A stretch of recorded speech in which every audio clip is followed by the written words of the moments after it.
I drink your milkshake. You are listening to the Billionaire Podcast Network.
Welcome to the show. This is welcome. This is hey, welcome. This is welcome. Welcome to welcome, folks. No, this is Lost in the Maize number 21. Lost in the Maize is the solo show that I do over here at the Billionaire Podcast Network. Ching, bing, bing, bing, bing, bing, dee, fill her up. Lost in the Maize, number 21 here. It's me, the first billionaire podcaster, the Daniel Plainview of podcasting, the Caucasian Copperhead, Dalton Pruitt. That's, I have given myself these monikers, these nom de plumes, nicknames, if you will. And they always said that you can't give yourself a nickname, but why not? It happens.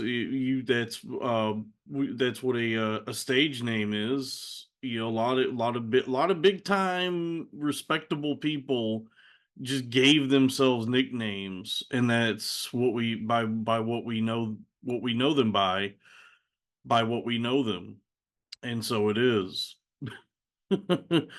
Do you think a guy do you think a guy named Rip Torn was actually named Rip Torn? You think that was what his mama and daddy named him when he was born?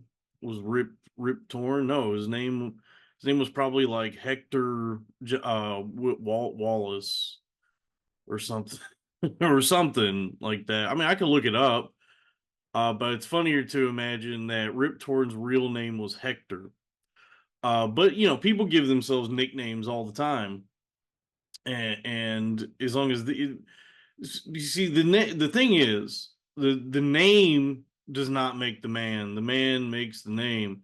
So if I've applied a name to myself and I truly believe it and I repeat it and speak it into the universe as the great Shannon Blake says we must do, which is speak these things into existence, then it in fact becomes reality, and I have given myself a nickname successfully, and hey, and it works. People do refer to me as these things. People say, this is the first billionaire podcaster. They reach out to me on Twitter, and they're playing along. They respect what I've done. They respect my commitment. They respect my confidence, my moxie. So you can don't let anyone, don't let anyone tell you that you can't give yourself a nickname. Don't let them bully you into not being the called the thing that you want to be. I once met a black guy who named Swim. Actually, black people, that's a great example of what I'm talking about. Black people give themselves nicknames all the time. JPEG Mafia, for example. His Christian name, I'm sure, is not JPEG Mafia. He gave himself the name JPEG Mafia, which sucks. I'm gonna be honest with you. That's a terrible name. I've never liked it. I've never heard a second of his music because I can't get past how fucking stupid that name is. JPEG. Do I look like I know what a JPEG Mafia is? I just want to listen to some raps. But yeah, but Snoop Dogg. That's another one. He gave himself a nickname, Dr. Dre. Did not even probably finish high school, let alone go to medical school. And he calls himself Dr. Dre. So all that's to say, in summation, I am the first billionaire podcaster, the Daniel Plainview of podcasting, the Caucasian Copperhead, Dalton Pruitt. Wrestlers do it too. Hulk Hogan, his name is Terry. Triple H, his name is Hunter Hearst Helmsley. And so Triple H he calls himself that. Sting, his name is Stingathy. His full name is Stingathy. It's been a minute since I've done one of these, the solo show. I've been spinning some plates. I've been putting some irons in the fire. Welcome to the forge. Okay, I've been sharpening blades and hammering shields to fortify my steel to make the alloys stronger, as it were. So I haven't done a solo in a while, and I was doing these routinely, for a minute there I was doing one every week. And then just as my personal life and other things I was doing, started to there started to be more of that all that. Then the solo show kind of got put on the back burner, kind of fell by the wayside. But I enjoy doing it. That's the thing, is I do enjoy it. Doing a solo, just talking, just rambling to myself. It feels nice. Like if I have the ability to do this and just talk and listen to my cool ass voice for an hour through my headphones and just really run with my own thoughts, unfettered by an audience in the moment or other people that I'm talking to, where I can truly reach inside and explore the depths of my own mind in this way and broadcast them to the world. That is tight. That's pretty cool. It's cool that people will like tune in and watch it. And there've been some folks who've expressed enjoyment at these, that they enjoy the solo thing, which that's cool. Makes me feel good. Makes me feel like I'm like the Buckethead of podcasting. It's just me, babe. It's just me up there, baby. Autistic, smoking crack, or so I've heard. I don't know if I do just choose to believe that. Somebody told me on Twitter recently, because I like posted just a video of Buckethead playing guitar, and I was like, yo, this is cool. I do that. I do use Twitter for that every now and then, just to post videos of shit I think is cool, and I'll post it and just go, hey, yo, this is cool, man. Check this shit out. Instead of just trying to be clever, I just want to share my the things I like with people. Sometimes things I found, you know, which is a much more pure way to use the internet. Honestly, that's like a much more pure, wholesome, and generous, charitable way to use the internet. Is just to find a thing you have things media and entertainment, works of art, just all funny videos, all these things you like. That's a really nice way to engage with the internet, is just post a video and make sure that you're giving full credit to whoever's uh you know whatever it is, content, art, whatever you want to call it. Give credit to them and say, hey, yo, check this out, this is cool, right? Anyway, thanks guys. That's a very noble a noble method of posting. And so I do that every now and then. But then, so I posted this video of Buckethead, and somebody in the comments said that they had worked with him. They'd worked like they were working at whatever venue he worked at.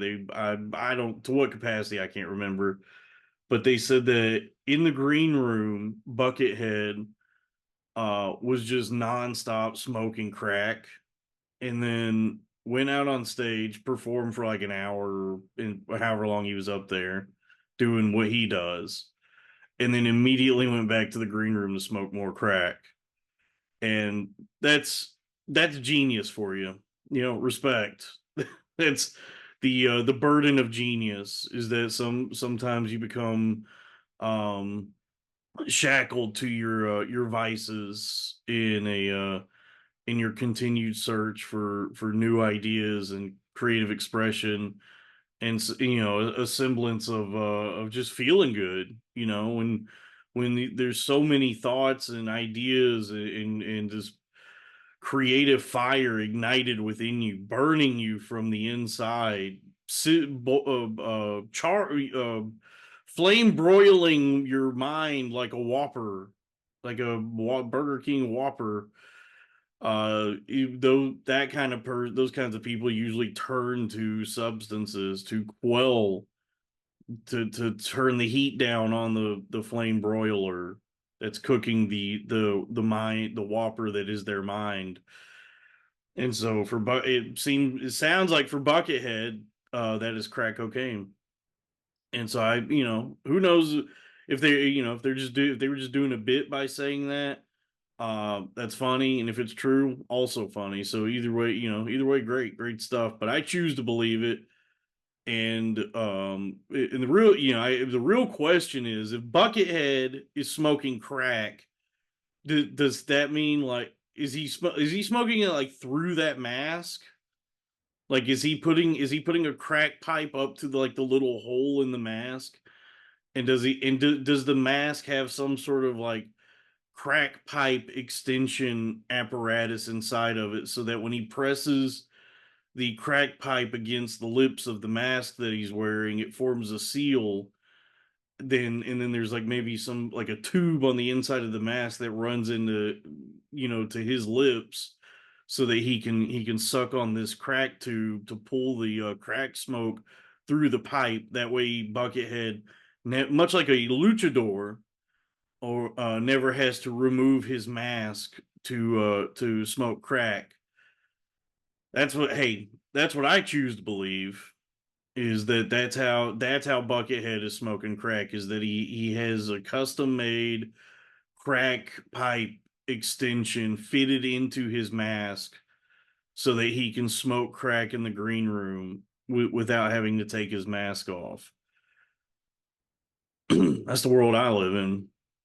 It's just such a funny visual. Just so funny to, like, a guy like that, who's this extremely prolific virtuoso on guitar, you know, very well respected in music, and kind of enigmatic as a performer. Nobody really knows much. I don't know if anyone knows much about him, and I think a lot of people have never even seen his face. You know, it just you know, I guess the enlightening aspect to it, what's interesting is that, you know, we're all human. So though one may present as a certain thing, which for him is this very absurd, aloof, enigmatic character, he still has his demons. He still has that which makes him human and weak as such, which is an addiction to crack cocaine. He is really skinny. I don't know if you've ever seen him. You know, if you ever watched him, I don't know if anyone knows what the fuck I'm talking about, to be honest with you. I'm sure you've heard him play guitar. He's done a lot of like studio work, and he's toured live with different like pop, like really big bands. But maybe you don't know what I'm talking about. He's a really autistically good guitar player, and he wears a KFC bucket on his head and a mask, and he plays guitar really good. He plays guitar good. and I don't know if he's ever like shown his face publicly or anything like that. But you see, when you see him on stage playing, looks like he weighs about 80 pounds soaking away. He's skinny. He's a beanpole, and that might be from all the crack cocaine that he's smoking. So it makes it stands to reason that one way that someone may maintain that kind of figure would be through smoking crack cocaine. I would not. I would never smoke crack. Freebase, maybe. I have no interest in cocaine anyway. I don't like uppers. I don't even like like honestly, I don't like being energetic. I don't like being energized. The only reason I enjoy the feeling of being energized is because I have stuff I have to do. So that's like the only reason I ever imbibe caffeine, like even just caffeine is I have to have like coffee or a Coke Zero or a Celsius or something just to perk up and like be able to stay awake and sort of focused while I have to sit in front of a computer and do nothing, like kind of just do nothing all day.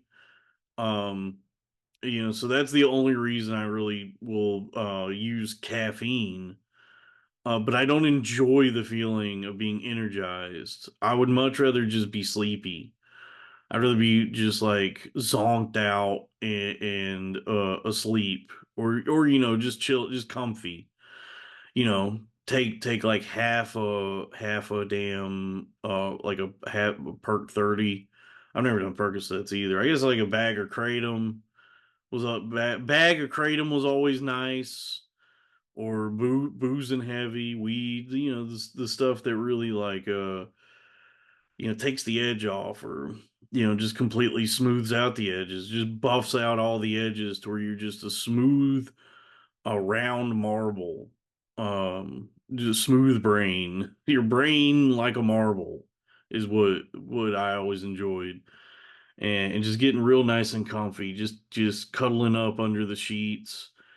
And while I have those, I don't even know how to describe it, like this sort of like opiate, this like warmness that comes with opiates, like this feeling that starts like behind my eyes and then just like reverberates all the way throughout my body. It feels like there's this I don't know yeah, it's hard to describe, just like this intense feeling of love and warmth and happiness that begins like when I shut my eyes. I can feel it humming and buzzing right there beneath the eyelids, and then it slowly reverberates throughout my entire body. And then I'm just tucked into bed, many light years away, drifting away from for many miles and knots, been parsecs. That's what I always enjoyed. I still enjoy that. I don't have to take any drugs to enjoy that now. I'm just fucking tired all the time now. But I don't enjoy going up, but I have to in the morning. I have to have a cup of coffee to be able to stay awake to like get any work done, which I'm not doing much work anyway, but I do. Unfortunately, I still have to stay awake for that. But the times of my life that I've taken anything, that I've tried to do anything that would be considered like an upper, I just hated it. And that's not to say like the entire, like there weren't parts of it I enjoyed. Like if I take like a nice big fat Adderall, there's a few hours where I feel pretty great. I feel good. But then that feeling where it's just going on and on for, like once we hit like hour 8 in the day after like taking an Adderall, I just feel like a car where the like wheels are wobbling and it's sputtering and all the fucking like alarm warning lights are going off on the dashboard, the check engine, check oil. Like I feel like completely just fried. And then also and the times I've taken it, I get like unbelievably angry. Like I just have this insane anger thing that happens if I take an Adderall, where I'm just a total raw nerve, and constantly just twitching and tweaking and looking over my shoulder. And anyone that tries to talk to me, I just snap at. And just be like, what the fuck do you mean by that? And they'll just be like, cash or card is what they say. Paper or plastic. Um, some places don't even ask cash or card anymore. You know that? Some places cash only, and then other places are card only, and which begs the question: what the fuck are we doing here? Because that doesn't make any sense. Card only does I don't I for the life of me I've never been able to understand that. I totally get cash only. That makes sense to me. Cash is king. I'm card only. I can't wrap my head around because every card place, person, card company, Visa, Discover, MasterCard, American Express, they charge merchant fees. So, a lot of places have it to where you can pay with a debit or credit card, but they don't like it from what I hear because those each transaction has like a certain percentage that goes to Visa or Discover or whatever. And so they're not the business is not getting like as much money as they would were it cash because of those like merchant fees that they have to pay. And then in some and like when you go to some places and they say like we don't take this particular car, like we don't take American Express, it's because American Express is a motherfucker on those fees. They charge more than anyone. So knowing that, anytime I've gone into a place that's card only, I'm like, okay, so you choosing to lose money on every transaction. Like you're strong arming everyone into paying in a way that's more expensive and inconvenient for you as a business owner. So I don't get it. And I don't even understand how it's legal, to be honest with you. Like cash is legal tender and it has to be accepted at any place of commerce, right? Maybe not. I'm not qualified to speak on anything. Everything I say is just based on like just thoughts I've had and opinions and questions I've asked myself. And but also zero me having done zero research or even really caring about it that much. But then in the moment I start thinking about it and wondering and I go, I guess that is like I wonder what's going on there. But then, I'll probably just never get to the bottom of it. I'll just, anytime I go into a place that's card only, I'll go, all right, well, here's my card. You take Apple Pay? Maybe it is a PSYOP, though. Maybe that's the thing. Predictive programming. Frog in a pot, if you put a frog in a pot of boiling water, it'll just jump out right away. The frog will say, damn, that hurts, and then jump out. But if you put a frog in a pot of water, just water, and slowly bring it to a boil, the frog will not realize that he's being brought to a boil, that he's being boiled alive. And so by the time the frog realizes that the water is boiling, it's too late. He's already cooked. He's washed. It's over. It's never been more over for you, frog. You're cooked.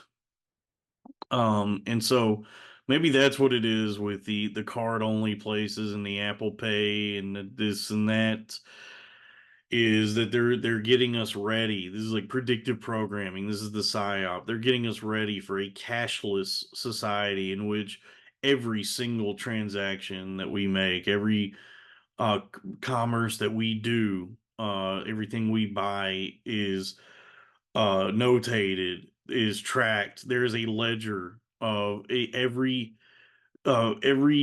piece of hubba bubba that you want to chew that you have to buy at the store. That's in the cloud. All that hubba bubba's in the cloud. All the condoms that you're buying, the Plan B pills, the baby formula, the just there's lots of things to buy. So I'm just naming things that you could buy. And in a cashless world in which every single transaction is tracked and recorded and filed away in some sort of digital repository, these items, these transactions will be associated with you, and they'll, who knows to what ends that information is being used, but that maybe that's what's happening. So, right now you go into a coffee shop where a latte costs, $8 or $9, and they, you go to pay and they go, oh, you hand them the cash, and we don't take cash, it's card only. And you go, okay, that's weird. And so you hand them your card, $9 for a latte. They flip the thing around. They want a tip. And it's like, well, this bitch, like, all she did was, do steam milk and honestly do something that I can't do anyway. There is a craft to, well, yeah, actually, I can do that, but most people can't, is what I'm saying. Like, if you go to a coffee shop and order a latte, that's the thing is, the barista is, in making that drink, doing something that a lot of people can't do. There is like a learning curve, a skill to making a latte. I've done it. That's how I know how to do it. Is I had that job.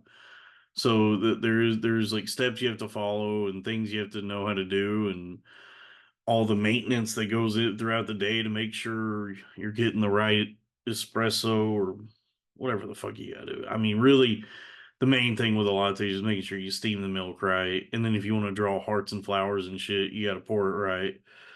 Um, but hey, there is some skill to that, and so it is. I mean, I will say, a latte is one of them things. It is deserving of a tip. So I mean, tip your barista, and if you don't want to, just make the coffee at home. I don't understand why that's an issue. I don't. I will say that's sort of like boomer Gen X thing that people were saying for years, where it's like, you don't need that $5 cup of coffee a day. You don't need that Starbucks every day. Save that money. And I'm speaking as somebody who has been really fucking stupid with money. So I'm not even coming at it from like a money, like understanding money thing, or having at any point in my life been smart with money. But looking at things now, it is I do think, like, man, it is very silly to buy Starbucks every day. That's an insane thing to get that, to get like a coffee shop coffee every single, like, that's how you get coffee, is pretty spectacularly stupid to me at this point. But that's also my taste. What I consider what I hold on, I'm losing my train of thought here. Give me a second. The way that I treat coffee, I guess, is different than a lot of people because I'm not concerned with quality or flavor or any of that. To me, it's just drugs.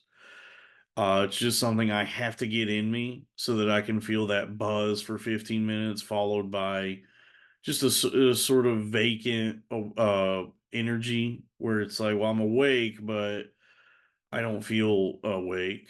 Like, I'm just awake in spite of what my mind actually wants to do. That's what I need coffee for. So to me, it's just like a utility. It's just I just need it, and I don't care, like, what, how I get it, or to what quality it is. And so that being, in that way, it's like I'm fine with just getting this like a $7 or $8 tub of Nescafe instant coffee, and just each morning dumping spoonfuls of that into some warm water, and just slugging it, just chugging it back. And I've had mornings where I make a really thick mud of instant coffee, and I go to chug it, and like truly almost throw up. Like, there's been times when I've almost like began my day with just throwing up because the coffee I just made was so disgusting. But I don't care about that because it's just something I'm trying to, just trying to get inside of me to perk up. And but yeah, because I've never even, like, here's the thing. There's been times in my life where I've enjoyed the flavor of a cup of coffee, where I'll sit there and sip on it and really go, "Huh, okay, what are the notes here?" what is this? Cherry, cranberry. What are the flavor profiles in this? And it turns out it's just a bean. So there's really none of that shit in there. But that's some these coffee guys. They go, oh, there's notes of almond. It's like, nah, there's notes. It's notes of coffee probably. But I've enjoyed a nice cup of coffee over the years. But then it hit me that I've never enjoyed a cup of coffee as much as I've enjoyed anything else. Like a soda or an energy drink or just water or Kool-Aid. There's so many other things I'd rather drink than coffee. So as far as coffee goes, I've had decent cups but just still I go, well, it's just coffee. So it just kind of just tastes like shit anyway. Which is fine with me. I'll drink it. I'll drink a hot cup of shit for sure. And I do it all the time. And that's how you save money, folks. I guess that's what I'm saying is that you don't need that Starbucks every day. Just drink a hot cup of diarrhea in the morning, like I do. Of Nescafe diarrhea, and it serves the same purpose. Why not? But so she turns the thing around, and you have to leave a tip. And I guess if you are going to get the coffee at the coffee shop, leave a tip. Tip your barista. It's one of those things where I think it's a good thing to tip. There's other things where it's other services where I would not tip, where I think it's unwarranted. Chinese buffet. That's a big one. I think I've talked about this on some other shows. I think I've talked about this publicly. Chinese buffet, not tipping. And, ironically, at a Chinese buffet, tipping is just a city in China. But yeah, I'm not tipping at a Chinese buffet because I'm doing all the work. That's why I'm there. Is I want to be unbothered by wait staff. Just hey, bring my refill my water, my sweet tea that I've ordered. If you ever get around to doing it, that's also the thing about every Chinese buffet I've been to is the service is spectacularly terrible, which is what I want because then I don't feel bad when I don't tip them. If the service was great and they bring the check, it's then I start feeling like, okay, well, they were good about refilling my water. They didn't take the food I was eating just because I went to the bathroom for a little bit. That happens to me constantly at these fucking places. I go up to go to the bathroom, whole plate of food gone because they thought I just left it, that I was done with it or whatever, and they took my silverware. So it's like now I gotta flag this person down. Like, hey, you took my silverware. So, but hey, when that happens, I am kind of happy because like now I don't feel bad about that tip. But if the service is really good, now it's like, well, I'm still don't think you deserve a tip because all you're doing is bussing tables. As a server at a Chinese buffet, as a wait member of the wait staff there, you're not really like waiting the table the way a server at a Bennigan's would, or someplace like that. But I go to a Chinese buffet and it's like I am doing all the work. I got to get up, I got to walk over to the troughs, grab a plate, and fix me my own plate of damn food. And which is I enjoy that there. I have full autonomy at the Chinese buffet. That's why I'm there. Yeah, and I don't leave. But I that's a place where I think you don't have to tip those people. And as such, to circle back and pull the pin out of what we were talking about that we put a pin in, uh, credit cards, debit cards, cashless society. Yes, that's how this began.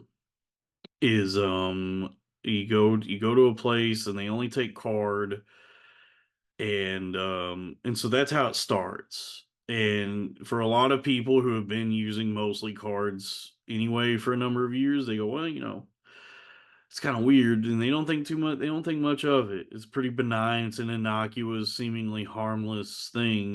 If curious for sure, something that warrants at least a huh. That's weird that you only take a card.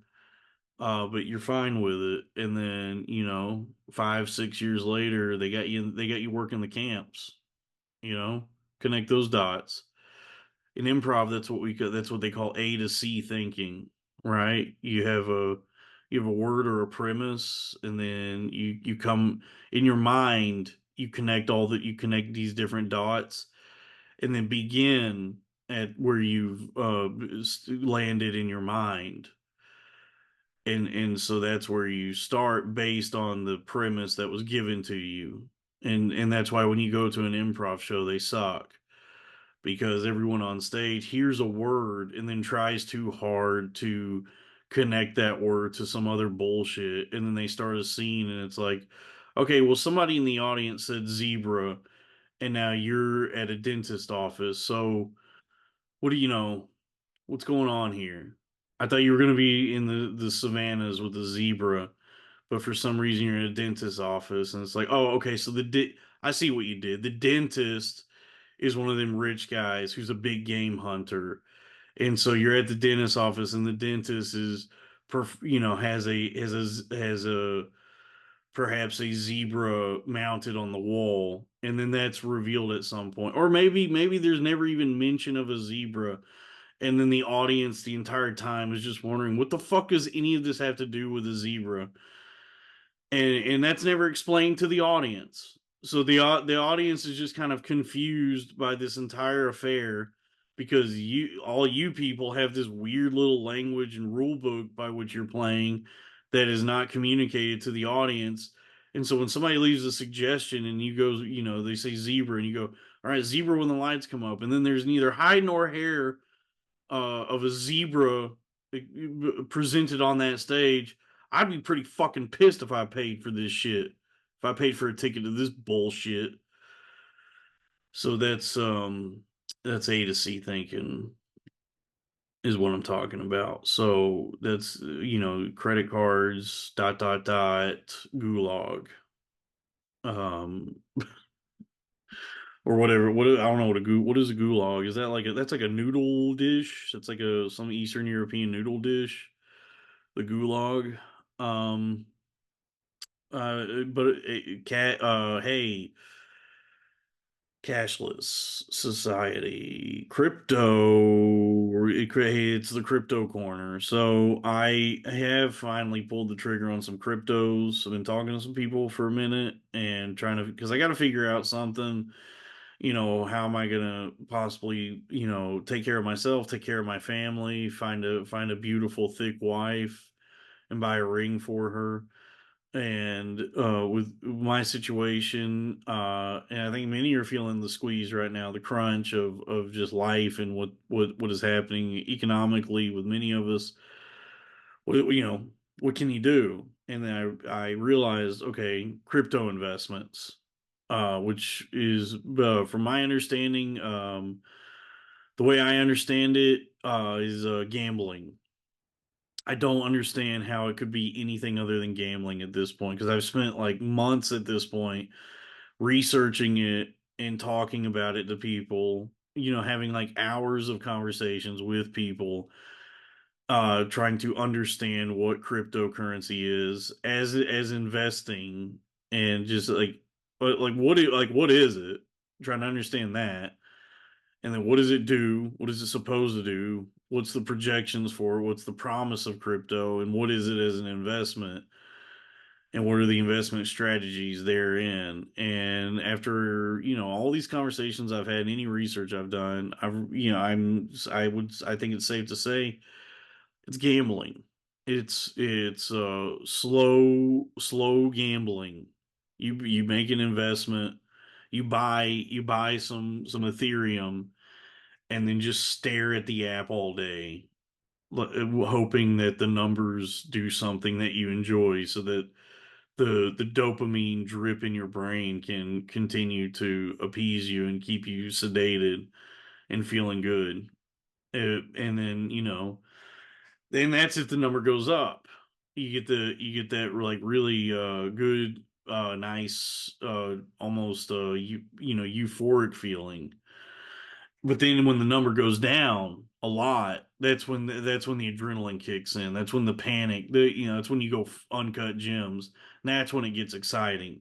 That's when you start doing some really dumb shit and lobbing some Hail Marys and just hoping and praying. That's when it gets nice. So, yeah, as far as I understand, crypto is just it's just gambling for a lot for any I think like maybe for a lot of people who call themselves traders. I mean, I guess I understand there's like utilities or some mission statement with each of these coins, like like somebody, the one I'm interested in, like I bought a little bit of Ethereum, and some people, like some I've been sent some Ethereum. Hey, go to my Twitter. Let's do some plugs real quick.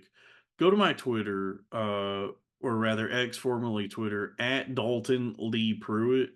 And on my profile page, you should see a little button that's like a little dollar bill sign on it. It's got a little dollar bill button. If you click on that, you'll see the links to my Bitcoin and my Ethereum addresses. Go ahead and send me some cryptocurrencies, either Bitcoin or Ethereum, through X, formerly Twitter, and then also please subscribe to the Patreon for this. Patreon.com/cornfed with Dalton Pruitt. I think everybody would be happy to know this because I talked about this on the live stream, and then I talked about it on the episode of Cornfed that we did this week with my dear Diet Cocor. I checked my Patreon payouts and then looked over my bank statements. And then, it's on me because for not like really paying attention to my bank statements too well. In fact, and discovered that going back a month, that none of my Patreon payouts had hit my bank account. And so I panicked, and I was pretty upset and trying to get to the bottom of it. Probably could have had these conversations in private rather than broadcast them to everyone, but hey, it's verite. It's a brutally open honesty, brutal open honesty for the people, or something like that. And so I was like, very, very just worried and frazzled over this for a number of days about the Patreon money and what makes me feel bad, like what would make me feel bad about that more than anything, if that money got like lost or was used towards some other bullshit like Patreon late fees or something, is that there are people, like the people who watch this and tune in and actually take the time to like and subscribe. I hate saying those words, like and subscribe, but it is, I do need people to do that.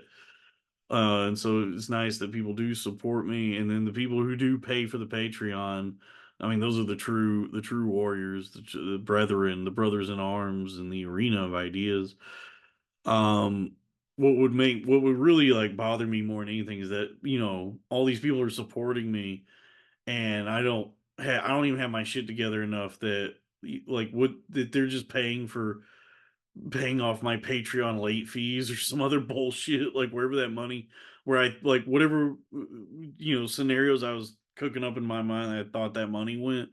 That's what made me feel worse more than anything, is that all these people are trying to taking the time to support me and enjoy what I do, and then there's the Patreon money, and it's just be not even I'm not even wasting it on anything fun, and it's just good, it never hit my bank account. It just went to fucking like come town late fees or something, um because that I never paid my come town bill, or whatever I thought was happening. But no, it turns out they fucked up. They went to transfer it, and it got like held up in some other fucking like junction, some like waypoint where the money goes between them and my bank account, and I was never notified. It just said it was successful, and so I had to put in the work to reach out to them and get this fixed. And so we're good there. I got that fixed. Blessed be. And Eid Mubarak. Happy Easter. Hope everybody had a good Easter. But yeah, patreon.com/cornfed with Dalton Pruitt. We have a $5 tier, $10 tier, $15 tier, $25 tier. Hey, you know the rules. And that's patreon.com/cornfed with Dalton Pruitt. Um, and I don't shit. God damn it, I don't even remember what I was talking about. Something to do. Well, I do know what I'm thinking of now. How do you like that? Well, there's the AVAX. That's the one. Somebody was trying to explain to me what the utility of this new coin is. This Avalanche AVAX. And they said somebody told me that like the CEO of BlackRock wants to tokenize the world's assets. And when I heard that, I was like, okay, well, I know BlackRock is like the company that owns everything anyway. And so I was like, by tokenizing the world's assets, that he wants to fucking like digitize or create some sort of corresponding uh like crypto or something for just like stuff that exists in the world.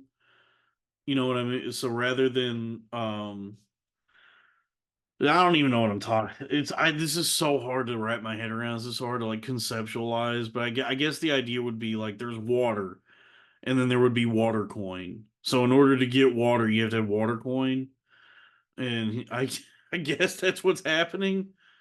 Is he's trying to I guess like capitalize, do something. I don't know, like commodify just every aspect of our existence into cryptocurrencies. And so, but that's why people are bullish on AVAX right now, is because they're going to tokenize the world's assets. And so people are, there's speculation that, by the end of this year, AVAX could reach upwards of, $1,000.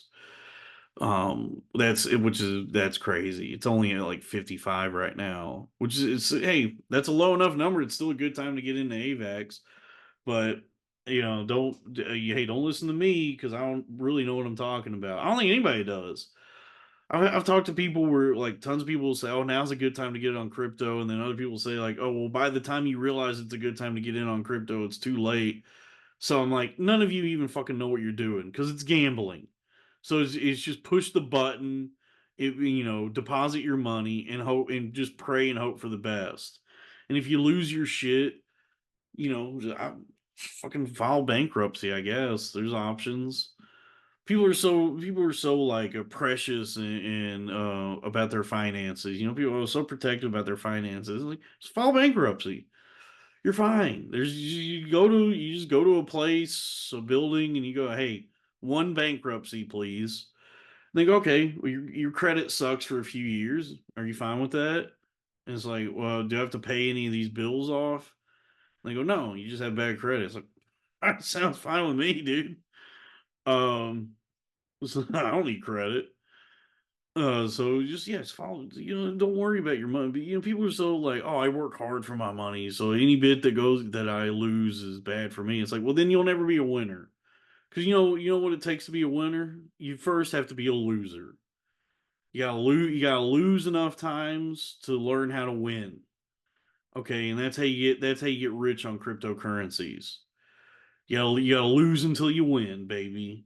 Boing, boing, boing, boing. um, thank you, everyone. This has been a fun solo. I got to keep doing these. I don't even know. Who knows if I did an hour, but it's a fun little exercise in my own psychosis to sit here and talk to myself for any length of time. And it's fun. I have fun, and then I just throw it up on the internet, and then people seem to they like it. Patreon, thank you. Okay, let's stop.